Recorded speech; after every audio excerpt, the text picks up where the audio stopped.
The cells smelled like rust and something worse, something chemical that burned the back of her throat every time she took a breath. Sergeant Rhea Vasquez sat on the cold metal floor with her back against the wall and her eyes closed, not because she was sleeping but because she was counting. She counted the footsteps of the guards outside her door, the rhythm of the flickering lights above, the seconds between each deep vibration that ran through the station walls like a heartbeat. She had been doing this for 3 days now, ever since they dragged her out of the wreckage of her transport shuttle and threw her into this box. The Carvas Ring was not a place anyone wanted to end up. It was a massive orbital station that circled a dying red star, a place where a dozen species came to trade and gamble, and settle their ugliest disputes in ways that no proper government would ever allow.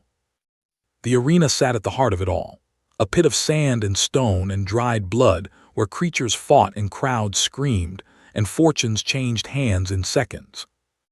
Rhea had heard stories about it back on Earth, the kind of stories soldiers told each other late at night to make the galaxy feel more dangerous than it already was. She never thought she would see it from the inside. The door opened with a hiss and 2 guards stepped in, both of them Velic, tall insect-like creatures with hard shells and too many eyes. One of them tossed a bundle of cloth at her feet. "Put it on," it said through its translator, the words flat and emotionless. Rhea stood and unrolled the cloth. It was a thin fighting tunic, gray, no armor, no padding, nothing but fabric. She pulled it over her head without a word. The second guard held something out to her, and when she saw it, her stomach dropped and then tightened into something harder than fear. It was her knife. Her kabar, 7 inches of blackened steel with a leather-wrapped handle worn smooth by years of use. She had carried it through 2 combat deployments, used it to cut wire and pry open panels, and once to dig a piece of shrapnel out of her own leg on a moon whose name she could not even pronounce. "They are letting you keep your little claw," the first guard said, and she could hear the amusement even through the translator's dead tone. "For morale." Rhea took the knife and held it for a moment, feeling its weight, and then she tested the edge against her thumb. Still sharp. She slid it into the loop on her belt and said nothing. The guards led her through a series of corridors that got louder with every turn, the sound of the crowd growing from a hum to a roar to something that shook the air itself. They passed through a final door, and she stepped into the prep chamber, a wide room with sand on the floor and weapon racks on the walls, all of them empty except for the sad collection of blunt training tools that no one ever used. A screen on the wall showed the arena above, and on it she could see the crowd for the first time. Thousands of them. Aliens of every shape and size packed into rising seats that curved around a wide circular pit of packed sand and broken stone, the whole thing lit by harsh white lights that made everything look sharp and merciless. At the center of the pit stood a figure that made Rhea stop walking. He was enormous. 9 feet tall at least, built like something between a gorilla and a tank, with 4 massive arms and skin covered in overlapping plates of bone that looked like natural armor. His head was broad and flat with a heavy jaw full of tusks, and his eyes were small and black and set deep beneath a ridge of solid bone. Gorvan the Unbroken. She had heard the name on the way to the prep chamber, whispered by other prisoners who looked at her with pity. 42 fights, 42 victories, not a single loss. He had killed creatures twice his size, torn limbs from bodies, broken spines with his bare hands. And he had chosen her as his next opponent. Specifically her. Specifically a human. Because humans were small and soft and breakable, and killing one in front of a crowd would be easy and entertaining, and over in less than a minute. Rhea watched him on the screen as he raised all 4 arms to the crowd, and soaked in their adoration like sunlight. She took a slow breath and began to stretch. She rolled her neck, loosened her shoulders, touched her toes, worked her ankles in small circles the way she always did before a run. The guards watched her with what might have been confusion. A horn sounded, deep and long, and the arena doors began to open. Light poured in, white and blinding, and the noise of the crowd hit her like a wall of sound. Rhea walked forward into it. The sand was coarse under her boots, and the air was dry and hot from the lights above. She could see Gorvan clearly now, standing at the far end of the arena, and he was even bigger in person than he had looked on the screen. He saw her too. He saw the knife on her belt. And he laughed.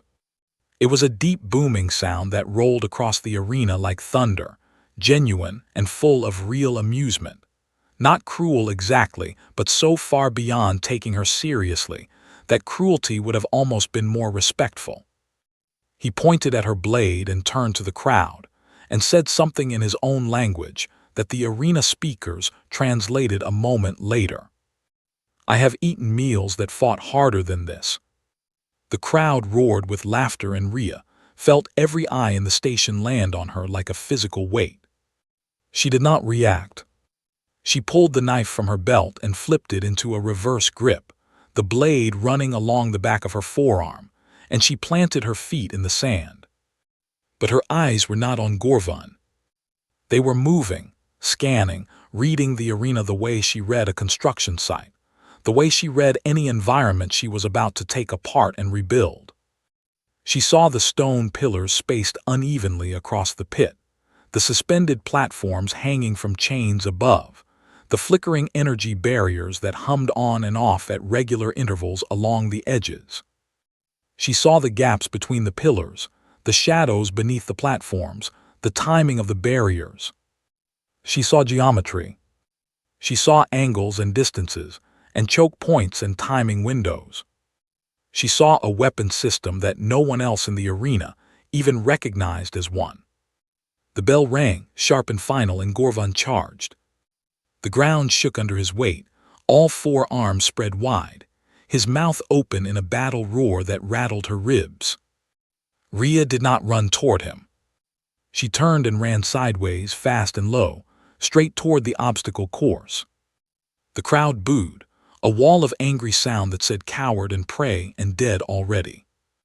Gorvan grinned and adjusted his charge, his confidence so total that he did not even speed up. He thought she was running away. He was wrong. Rhea reached the first pillar and cut behind it, her mind already 3 moves ahead, already building a map, already turning stone and chain and light into the only language she had ever truly spoken. The language of engineering. And she was about to give Gorvan the unbroken, the most brutal lesson of his life. Gorvan followed her into the obstacle course at a walk, not a run, because he did not believe she deserved a run. His 4 arms swung loose at his sides, and his bone-plated face wore an expression that every species in the galaxy would have recognized as bored amusement. The crowd was still booing, but their voices had shifted into something more like impatient hunger, waiting for the moment when the big one caught the small one and turned her into a stain on the sand. Rhea heard none of it. She was deep inside her own mind now, in the cold, quiet place where numbers lived, where the world stopped being shapes and colors and became measurements and probabilities. She crouched behind the second pillar and watched Gorvan approach through a gap in the stone. He was 12 feet away, then 10, then 8. She counted his steps and measured his stride, and noted the way his upper arms led his movement, while his lower arms stayed closer to his body for balance. She noted the slight roll in his left hip, probably an old injury that never healed right, and the way his bone plates overlapped at his joints with tiny gaps where the edges did not quite meet. She noted everything. Gorvan rounded the pillar and swung with his upper right arm, a casual backhand that would have taken her head off if it had landed. But Rhea was already gone, slipping under the swing and darting between 2 pillars that stood close together, close enough for her to pass through at full speed but too narrow for his massive frame. Gorvan turned and followed, shoving his bulk between the pillars, and for half a second his body wedged tight. Half a second. Rhea was already coming back. She lunged in low and fast, and drew the Kabar across the back of his lower left knee, right through the gap between two bone plates. And she felt the blade bite into something softer than armor. Then she was gone again, sprinting along the base of a hanging platform and disappearing into shadow. Gorvan let out a sound that was not quite a roar and not quite a scream, something between surprise and fury that shook dust from the chains above. He pulled himself free from the pillars and looked down at his knee. Blood. Dark blue blood, thick as oil, running down his leg and dripping into the sand. The cut was only 4 inches long and not very deep, barely a scratch by Dralith standards, but it was there. He was bleeding. For the first time in 11 bouts, something had opened his skin. The crowd went quiet for one perfect heartbeat, and then they erupted, not in boos this time but in the sharp electric sound of genuine shock. Gorvan wiped the blood with one of his lower hands and looked at it, then looked in the direction Rhea had vanished, and for the first time his expression changed. The amusement was still there, but something else had joined it, a flicker of irritation, a tiny crack in the wall of his confidence. He growled and moved forward, faster now, smashing through the obstacle course with heavy, deliberate strides. Rhea let him come. She moved through the course like water through pipes, flowing along paths that her mind had already mapped 3 steps ahead.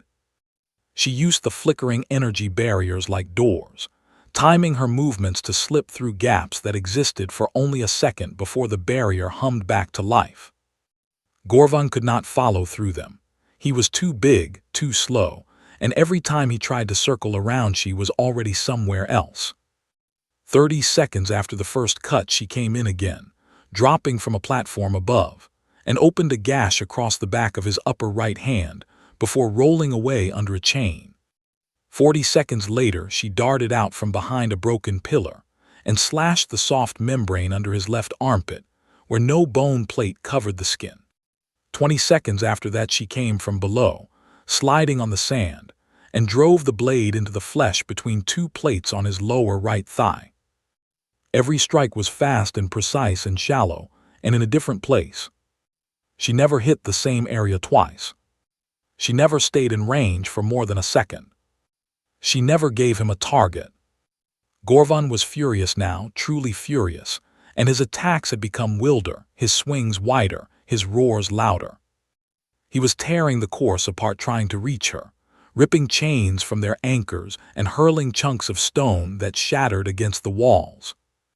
But fury was not accuracy, and power was not speed, and every time he overcommitted to a swing, he left a gap somewhere on his body that Rhea had already identified and catalogued. She cut him there. Then she was gone. In the stands above, a Morathi veteran who had served in 3 interstellar wars leaned toward his companion and spoke in a voice that was very quiet and very serious. "She is not fighting him," he said. "She is running a targeting algorithm." His companion, a young Morathi who had come to the arena for entertainment, looked down at the pit with wide eyes and said nothing. The crowd had changed. They were no longer booing or laughing or screaming for blood in the usual way. They were watching, truly watching, the way you watch something you do not fully understand but can feel is important. Gorvan stood in the center of the ruined obstacle course and breathed hard through his tusks. He had 14 wounds now. 14 cuts across his body, on his knees and hands and arms and sides and thighs, each one bleeding that dark blue blood into the sand beneath him. None of them were deep enough to be dangerous on their own. But together they were a map, a constellation of pain drawn by a hand that knew exactly where to put each star. He was slower now. Not by much, but enough for someone who was counting, and Rhea was always counting. She stood on a platform above him, breathing hard but controlled, her tunic dark with sweat and splashes of his blue blood. She looked down at him and there was nothing personal in her eyes, no anger, no triumph, no fear. She looked at him the way she looked at a blueprint when she was searching for the next load-bearing wall to reinforce, or the next stress point that would bring the whole structure down if she hit it right. She looked at him like a problem that was halfway solved. Gorvan looked up at her, and for the first time in 42 fights, he did not know what to do next. He had fought creatures with claws the length of swords and jaws that could crush metal and venom, that could melt bone. None of them had confused him like this. None of them had made him feel like the ground beneath his feet was slowly and carefully being taken away from him 1 inch at a time. He bared his tusks and snarled up at her, but the snarl had a question in it now, a question he had never had to ask before. "What are you doing to me?" Rhea did not answer. She shifted her grip on the knife and dropped from the platform, landing soft on the sand, and began to circle him again. Slow, patient, reading every twitch of his muscles and every shift of his weight like words on a page. The algorithm was still running, and it was almost finished.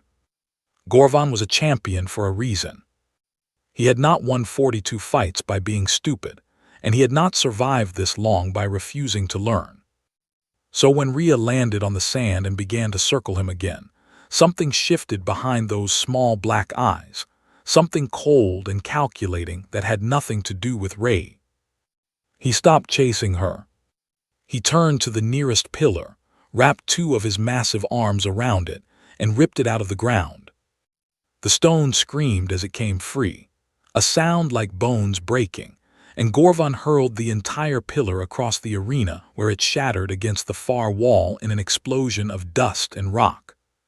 Then he grabbed the next one. And the next. He tore platforms from their chains and sent them crashing to the sand, yanked the chain anchors out of the ceiling, and whipped them across the ground like metal serpents, stomped the smaller obstacles into rubble beneath his feet. The crowd screamed with delight as the obstacle course that Rhea had turned into her fortress was destroyed piece by piece, reduced to nothing but scattered stone and twisted metal on flat open sand. Rhea watched from behind the last standing pillar as her advantage was ripped away from her. Every angle she had memorized, every gap and shadow and timing window she had mapped in her mind, all of it was gone in less than a minute. Gorvan finished his destruction and stood in the center of the ruined arena, breathing hard blue blood still running from his 14 wounds, and he looked directly at her. There was no more amusement in his eyes. There was only the cold focus of a predator that had finally decided to take its prey seriously. He charged. Not the lazy, confident charge from before, but a real one, all 4 arms driving him forward, his bone plates rattling with each impact of his feet against the sand. Rhea ran, but there was nowhere to go, no pillars to cut behind, no platforms to climb, no barriers to slip through. Just open sand and a monster that was closing the distance fast. His lower left arm caught her across the back as she tried to dodge right, and the impact was like being hit by a car. She flew forward and rolled across the sand, her body bouncing once, twice, and she came to a stop face down with the taste of copper flooding her mouth. 2 ribs. She felt them go, a sharp wet snap on her left side that sent lightning up through her chest. The crowd erupted in a roar that shook the arena walls, because this was what they had paid for. This was the spectacle they had come to see. Rhea pushed herself up on shaking arms and spat blood onto the sand. The knife was still in her hand. She had not dropped it, not even when she was tumbling through the air, because her fingers had locked around that leather handle with a grip that went deeper than conscious thought. Gorvan was already coming. She got to her feet just in time to twist away from a downward slam that cratered the sand where she had been lying, and she stumbled backward, trying to find her footing, trying to breathe through the broken glass feeling in her ribs. He swung again, upper right, and she ducked it, but his lower right came in behind it and clipped her shoulder. The joint popped out of its socket with a sound like a branch snapping, and her left arm went dead, hanging loose and useless at her side. The pain was enormous, a white-hot scream that ran from her shoulder to her fingertips, and for one terrible second her vision went gray and she almost fell. She did not fall. She grabbed her own left wrist with her right hand, the one still holding the knife. And she braced her feet and wrenched her shoulder back into its socket. The sound it made was something no one in that arena would forget, a wet grinding crunch that echoed off the walls, and Rhea screamed, a raw animal sound torn from somewhere deep in her chest. Then she stopped screaming and raised the knife again. The crowd went quiet. Not silent, but quiet, the way a room gets quiet when something happens that does not fit into any of the stories people have told themselves about how the world works. Gorvan pressed his advantage. He was smart enough to know that he needed to end this now while she was hurt and slow. He came at her with a combination, upper arms swinging wide to cut off her escape, while his lower arms jabbed at her center, and Rhea could not dodge all of it.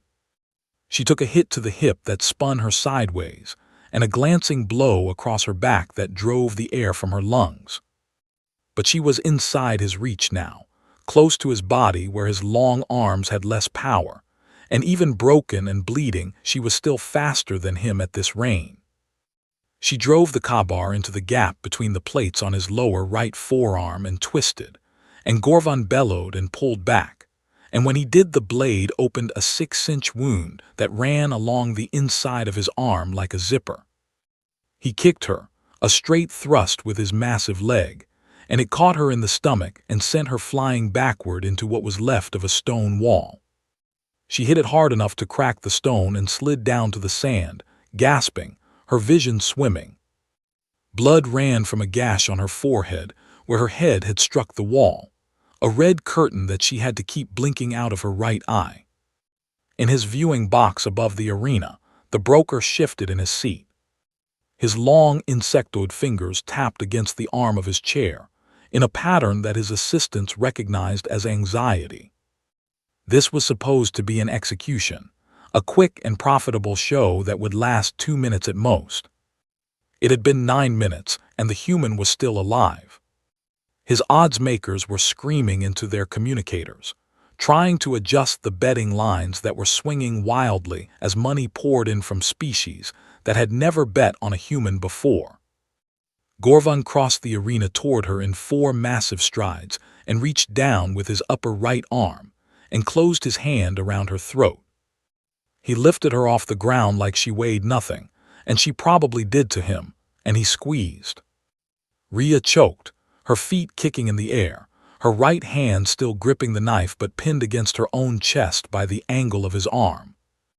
He brought her close to his face, close enough that she could see the texture of his bone plates and smell the metallic tang of his blue blood and feel the heat of his breath against her skin. "Enough," he said, and his voice was low and final and almost gentle in the way that very powerful things are gentle when they have decided to stop playing. Die with what little honor your species can claim. Rhea's vision was going dark at the edges, a tunnel closing in, and she could feel her heartbeat in her ears getting slower as his grip crushed the blood flow to her brain. She had seconds left. Maybe less. She looked into his small black eyes from inches away, and she saw confidence there, the absolute certainty of a creature that had never been beaten, that could not imagine a universe in which it lost. She shifted the knife in her hand, a tiny movement that cost her everything she had left, and she found the angle she had been mapping since the moment he picked her up. The soft gap beneath his jaw, where the bone plates of his skull did not quite meet the plates of his neck, a space no wider than 2 fingers. She drove the kabar into it. Not deep enough to kill, she did not have the strength left for that, but deep enough to reach the nerve cluster that sat behind the joint of his jaw, the one that controlled his upper right arm. She knew it was there because she had spent 9 minutes studying every part of his body, and she had seen the way the muscles of that arm connected to the tendons that ran up his neck. 7 inches of blackened steel sank into the gap and found the nerve. Gorvan's upper right arm went dead. His fingers opened like a flower and Rhea dropped from his grip and hit the sand in a crouch, gasping, sucking in air that burned her broken ribs like fire. She pulled the knife free as she fell, and a spray of dark blue blood followed it. Gorvan staggered backward, his dead arm hanging limp, his eyes wide with something that no one in the arena had ever seen on his face before. Rhea stood up, slowly, painfully, with blood running from her forehead and her shoulders screaming, and her ribs grinding with every breath. She stood up and raised the knife. The arena was silent, completely and absolutely silent. 10,000 aliens staring down at a small, broken human woman standing in the sand with a 7-inch blade and refusing to die. And for the first time in 42 fights, Gorvan the Unbroken took a step backward.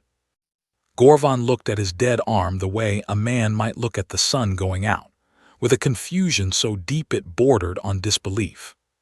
He flexed the fingers and nothing happened, sent the command to lift the elbow and nothing happened, and the arm just hung there at his side like a piece of meat on a hook, useless and heavy and wrong. He had 4 arms his entire life. Now he had 3. And the thing that had taken the 4th was standing 10 feet away from him, swaying on her feet, covered in red blood and blue blood and dust, with 2 broken ribs and a shoulder that had been torn apart and put back together in the span of a single scream. She should be dead. Any creature in the known galaxy would be dead or at least down, curled up on the sand and waiting for the killing blow. But Rhea Vasquez was not any creature. She was human. And humans had a quality that the rest of the galaxy had never understood and never named because they had never needed to. A quality that had nothing to do with strength or speed or size. They did not stop. They could be hurt and broken and beaten into the ground and they would get back up, not because they were too stupid to know they were losing, but because something inside them, something old and deep and woven into the very fabric of their DNA, simply refused to accept that the fight was over until their heart stopped beating. Rhea began to walk toward Gorvan. Not running, not charging, just walking, 1 foot in front of the other, steady and slow, the knife held loose in her right hand. The crowd watched in silence. There was something about the way she moved that changed the air in the arena, something that made 10,000 aliens from dozens of species feel a chill they could not explain. It was not impressive in the way Gorvan was impressive. There was no display of power, no flexing of muscle, no roar of dominance. It was worse than that. It was the calm, patient walk of something that had already decided how this was going to end. Gorvan swung at her with his upper left arm, a massive haymaker that would have shattered stone, and Rhea did not dodge it the way she had been dodging before. She stepped into it. She moved forward at an angle that put her just inside the arc of his swing, so that his forearm passed over her head instead of through it. And as she stepped, she drew the blade across the inside of his upper left elbow, right through the gap in his plates that she had identified 7 minutes ago and had been waiting to use. The cut was deep this time. Gorvan howled and pulled the arm back, and when he did the movement was wrong, slower than it should have been, because she had severed something important inside the joint. 3 arms became 2.5. He swung with his lower arms, both at once, a desperate horizontal sweep meant to crush her between them like a clap, and Rhea dropped flat to the sand and let them pass over her, and then rolled forward between his legs. She came up behind him and put the knife into the back of his lower right knee, the same spot she had cut in the first minute of the fight, but deeper now, much deeper, and Gorvan's leg buckled. He stumbled forward and caught himself on his one fully working arm and spun around to face her, but she was already moving, already circling to his left, where his damaged upper arm could not protect him. She knew his body now. She knew it the way she knew a machine she had spent hours taking apart and putting back together. She knew that when he swung with his upper left, his weight shifted to his right foot, and his lower right arm dropped 2 inches to compensate for the balance chain. She knew that when he guarded his throat with his lower arms, his stance widened, and the wound on his inner thigh opened up and became a gap she could reach. She knew that when he kicked with his right leg, he left a half-second window where his left side was completely unguarded because his damaged arm could not rotate fast enough to cover it. She knew all of this because she had spent every second of this fight being hit and thrown and choked and broken, while simultaneously building a complete mechanical model of his body inside her mind. Every wound she had taken had bought her information. Every impact had taught her something. And now the lesson was over, and the exam had begun. She cut him again and again and again. Not wild, desperate slashes, but precise surgical strikes delivered to exact location that she had chosen before she even moved toward them. She opened the other knee, and he dropped to the sand. She sliced the tendon on his remaining good upper arm, and it weakened, not enough to disable but enough to slow his swings by a fraction of a second, that she then used to cut him somewhere else. She put the blade into the soft gap between his ribs on the left side, where a cluster of blood vessels ran close to the surface, and his breathing changed, became wet and ragged and labored. It was not a fight anymore. It was target practice. She had spent the entire bout mapping his body the way she mapped a construction site, identifying every weakness, every structural flaw, every point where a small, precise application of force would cause the maximum amount of damage. And now she was running through the map with the efficiency of someone who had built things and broken things her entire adult life, and knew exactly how much pressure it took to make something that was still standing finally fall. Gorvan dropped to one knee, then the other.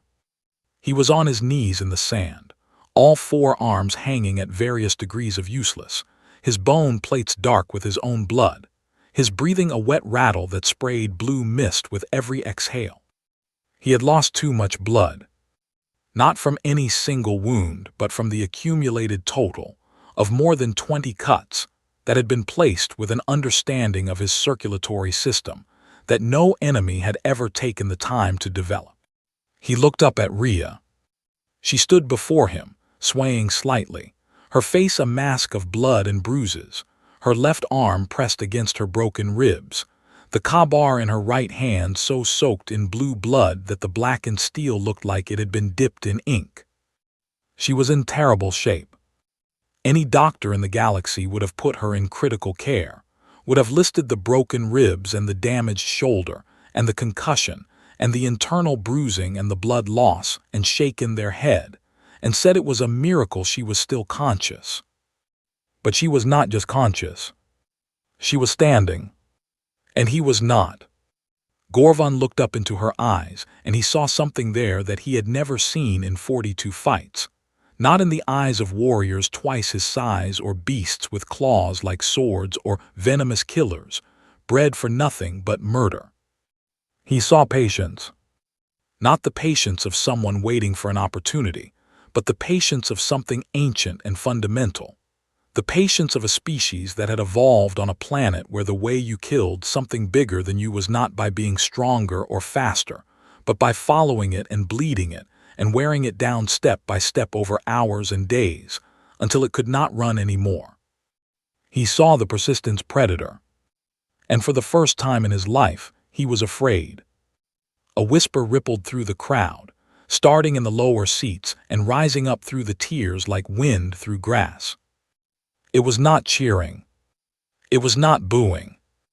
It was something much quieter and much more powerful than either of those things. It was awe.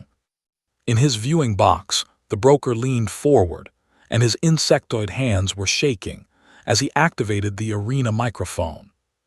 "The match is concluded," he announced, his translator struggling to keep his voice steady. "By ruling of the arena authority, this bout is declared a draw. Both combatants have demonstrated sufficient." He kept talking, but no one was listening. because down on the sand, Rhea had not moved. She stood over Gorvan with the knife in her hand, and the broker's words floating past her like dust in the wind. She looked up at the viewing box. Then she looked down at Gorvan, and the entire arena held its breath.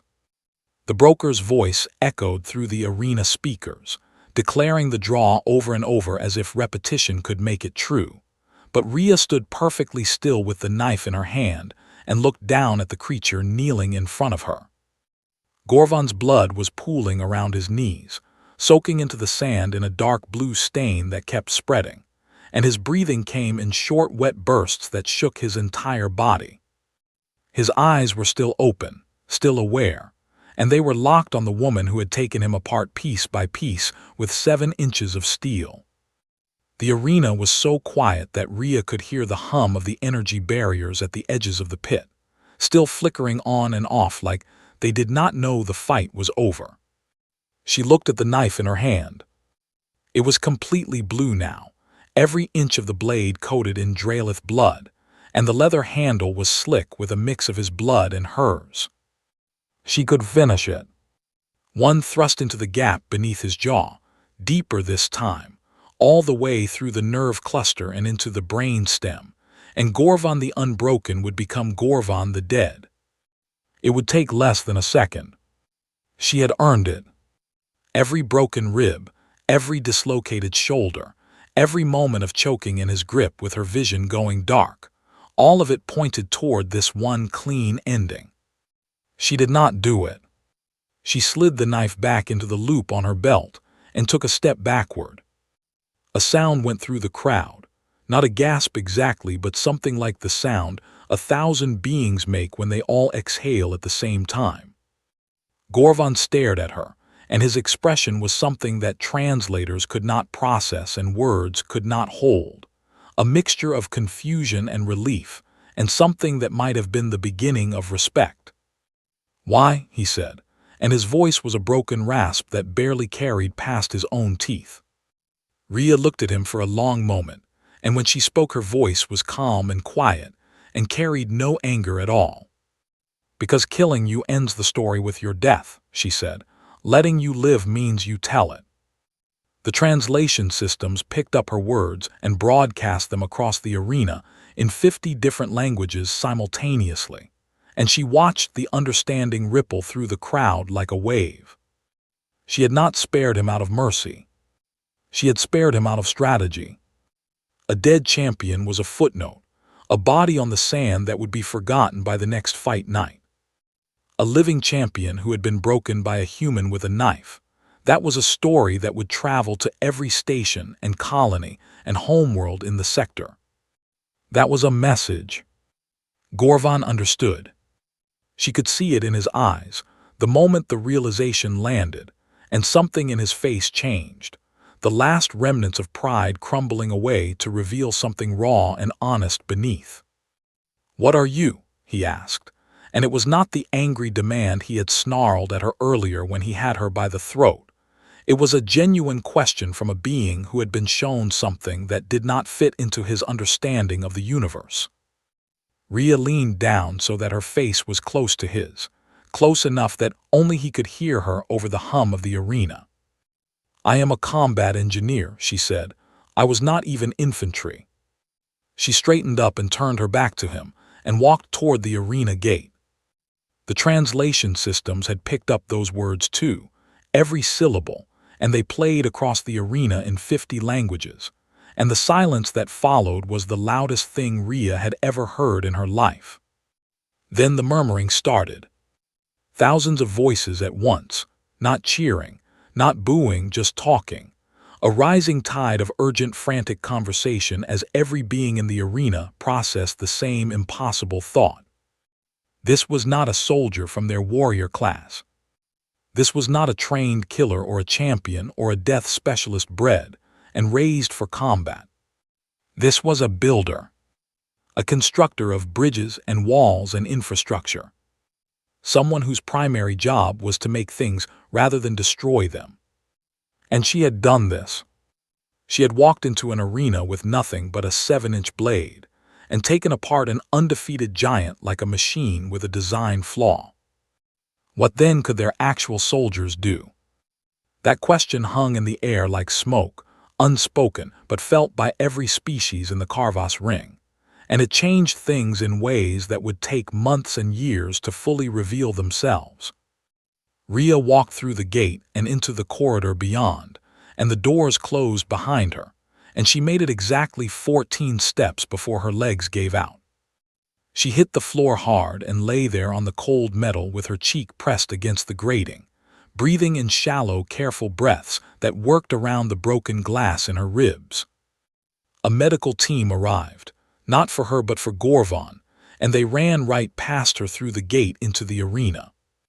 A second team came later and found her on the floor, and they worked on her in the corridor because she could not be moved.